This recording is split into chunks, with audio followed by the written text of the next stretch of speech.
Hi everyone, welcome to Potluck Food Talks. Today we're going to talk about the line. The line, there's some of my favorite episodes. Yeah, people asked for it. They told us we probably have some more stories to tell. I had to think about what to tell, but there is something. So I was working in this place. I was like 20 years old, and I got this position at the top 3 Michelin star restaurant. At the time, it was on the top 10 San Pellegrino list. It was quite a place to go. I was a huge fan of this chef. So I got a deal where I would work with someone who was family from the head chef, not the executive celebrity chef, but the guy running the pass. And I would work with this family person for 3 months, no, for the whole summer. And then I would get a position in this restaurant. And that's what I did. And then the day that I arrive, I say, yeah, I come on behalf of this and that. And that chef that was supposed to be there, the head chef, had just left like 2 days ago without telling anyone. And everybody hated him. So that was like kind of the way I entered this kitchen. And my plan was to work there like for 1 year, At that moment, I had this philosophy that I think I read once from Charlie Trotters. He said like, just be as long in a place until you learn everything or how it works and then go to a different one while you're in your learning years, right? This is something actually that we can talk about. This whole stagiaire controversy, people saying that this is slavery or this kind of thing. So what are your thoughts on this? Well, it's a difficult subject, At the end of the day, we both come from backgrounds where we did the whole stagiaire thing. And also in a very extreme way, things that you see in movies where people are like, wow, that's really extreme. That's like over the top. It's kind of like, well, that's how it really was, like unpaid work for 1 year, sleeping in bunk beds in rooms with like 6 people in it and basically just working. But my take on it is really, really clear. Like I did all of that and it's benefited myself and my career immensely, And I learned a huge amount of very, very, different things, not just cooking, but, it's just crazy what you learn in these places. It's very tough. It's a huge commitment. It's not for everybody, and that's totally fine. But nobody's forcing you to do it. So if you decide by yourself, if you're in a position that's fortunate enough that you have the possibility of making the decision that you can go somewhere and work for 3 months, for 6 months, for 1 year, for free, for just food and accommodation, then that's a first world problem. And nobody's forcing you to do it. So, the people that decide to do a stage, let them do a stage. That's their decision. I did it and I never, ever regretted it, not even once. Yeah, I completely agree. If that's not for you, that's totally fine. It doesn't make you a less good chef or just because you didn't stage at Noma, It's just a different thing. It's a decision that you make. It doesn't mean that the people who stage and do this sacrifice to learn something, that doesn't make them any better. It's a choice.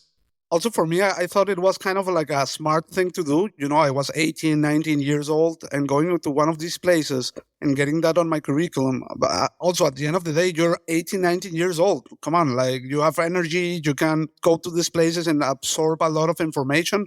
And I have no doubt that the jobs that I've got afterwards are directly related to these experiences. Yeah, absolutely. Absolutely. Yeah. Yeah, going back to the story, I was in this restaurant and this head chef, man, this guy was like evil, but like really nasty. Like the new head chef that was the one that hated the previous one who with I made the deal. And so on one side, he's probably one of the most talented culinary technicians I've seen.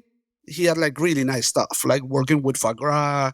Like he did like a killer foie gras, like a charcoal grilling it and then poaching it in a super heavy chicken stock. Also the stocks, they would cook them in copper marmites and the effect was completely different. Sometimes we would do like some stocks in this marmite and the other ones on a stainless steel and you could completely see the difference just because of the heat transfer of these materials. That was also super interesting.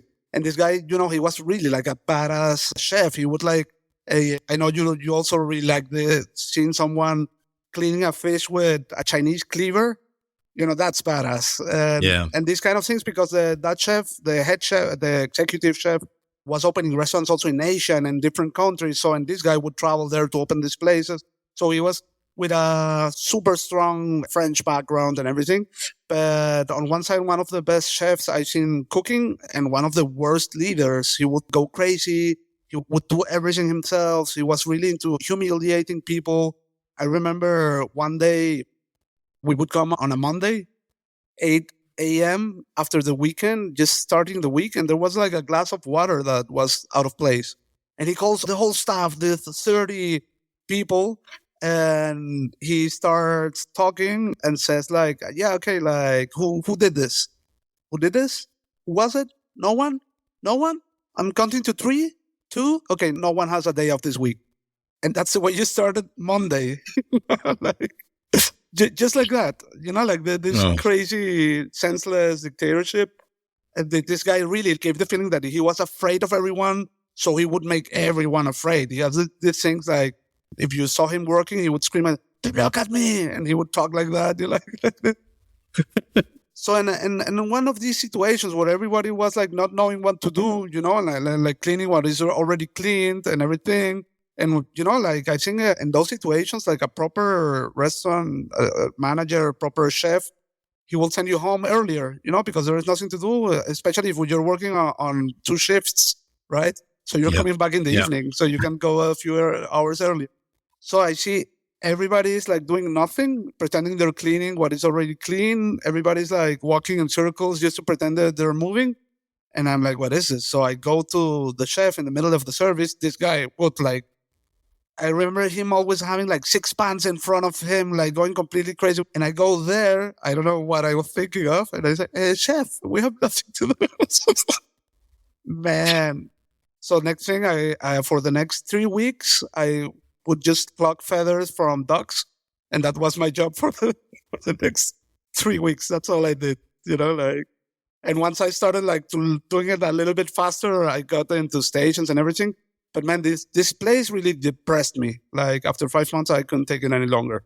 Like I would come depressed home every day. Then so I quit.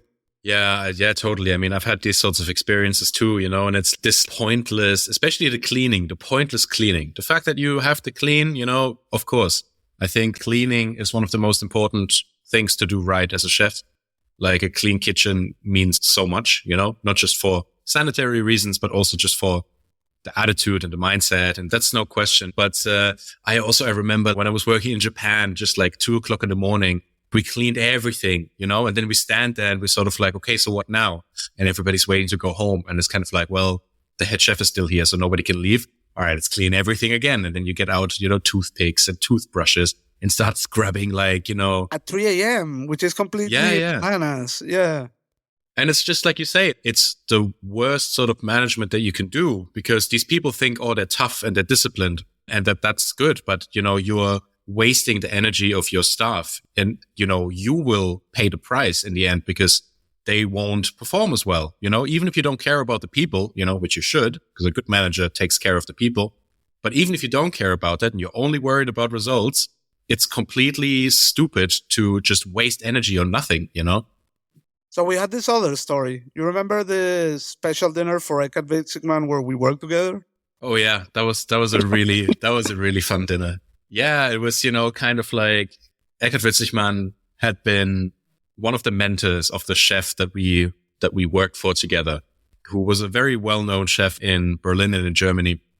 And so of course, like when Eckhart Witzigmann, for people who don't know, is a giant in the gastronomy scene, he's like I think he was the first 3-star chef in Germany, right? Yeah, probably. And he also got this Chef of the Century award from Gold Millot, which only he and Joël Robuchon has. Yeah, I'm surprised that he's not more well-known internationally. In Europe, he's quite well-known. Yeah, Germany is quite hermetic, I think, gastronomy-wise. Like here, Spanish chefs don't know anything about German chefs. Maybe Wissler and Wolfhard, and that's it. Yeah. No, not Wolfhard. What's the name of this guy from Aqua? Eberfeld. Eberfeld, Yeah. But so anyway, so obviously, he decided to have I think it was his 60th birthday there. And I mean, it was quite a small kitchen and quite a small team. Or, half of the team was like apprentices, right? So the pressure was definitely on. And then also throughout the dinner, the prep didn't go well. And then, everybody got into cooking the dinner. And everybody was pushing, everybody was trying their best. But the chef was so under pressure that, you know, he was just freaking out the whole time. And at one point, let's he make got the intro about this guy, how we're going to call him Paul. Paul was super nervous, man. He was like, Yeah.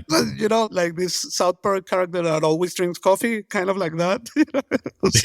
Yeah, true. Just chain smoke cigarettes, you know, it's just like. But he was doing like a super good job. But at some point, and Chef really liked him, I have to say, and that's the reason why what happened. So at some point, the chef says, Paul, I think he started naming people, which kind of reminds me of this movie where Hitler kicks out everybody of the meeting room. So he started saying the names of the people who would stay in the past. Everybody else, get out of the kitchen. So I was the ones that had to get out. So we were next to the door, you two, and we were like listening, like what was happening, you know? And how was it exactly? Well, he was kind of like, you know, just standing at the pass with two chefs, you know, one of which was Paul. And he was kind of just cursing to himself. He was like, everybody's useless, everybody's blah, and just kind of like having this tirade while they were plating food, right? And these guys like next to him, just quiet, just plating the food. And he was just talking to himself. He was like, these guys, they're just useless. They're all, I'll do it myself. I'll do it. You and me, we're going to do this, the two of us. Oh, and then he turns around to Paul. He says, don't you want to? Do you also want to go out? And he says like, yes. What do you mean with yes? And he was like, no, yes, not going out. Yes, what you just said before. Because it's so hilarious, man. This poor guy, just because he was so used to just being like, chef saying something, he was like, yes, chef, yes, chef. And he was like, you want to go out also? Yes. What do you mean, yes? No, I mean, yes. I mean, no. Yes. No. Sorry. Yeah, that was hilarious. Poor guy. He was so nervous.